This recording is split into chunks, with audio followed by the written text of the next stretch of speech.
এখানে একটা জিনিস বলে রাখি যে রাসূল সাল্লাল্লাহু আলাইহি ওয়াসাল্লামের হাদিসকে আপনি মানতে পারেন আর না পারেন, হাদিস কিন্তু মেনে নিতে হবে।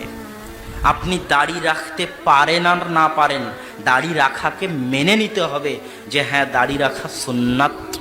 আপনি যদি দাড়ির উপর একটা প্রশ্ন উত্থাপন করেন যে দাড়ি রাখলে কেমন আনস্মার্ট লাগে, দাড়ি রাখলে কেমন খ্যাত লাগে, কেমন খারাপ লাগে, যে কোনো প্রকার বিন্দু মাত্র অথবা এর চাইতে বেশি বেড়ে, এর চাইতে বেশি আগে বেড়ে দাড়িকে নিয়ে যদি ঠাট্টা করেন, বিদ্রূপ করেন, না মেনে নিয়ে যার্রা পরিমাণ যদি প্রশ্ন উত্থাপন করেন, তাহলে আপনি কাফের। আমার চ্যালেঞ্জ থাকলো, আপনি কাফের। আপনার জানাজাও পড়া হবে না, আপনার কাফনও হবে না, আপনার দাফনও হবে না, মুসলমানের গোরস্থানে আপনার মাটিও হবে না।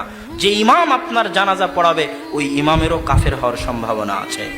যে ইমাম গোসল দিবে, দাফন করাবে, গোরস্থানে মাটি দিবে, তারও কাফের হওয়ার সম্ভাবনা আছে। মুমিন থাকতে চাইলে দাড়ি রাখতে পারেন আর না পারেন, মেনে নিতে হবে যে দাড়ি রাখা কি সুন্নাত, জরুরি।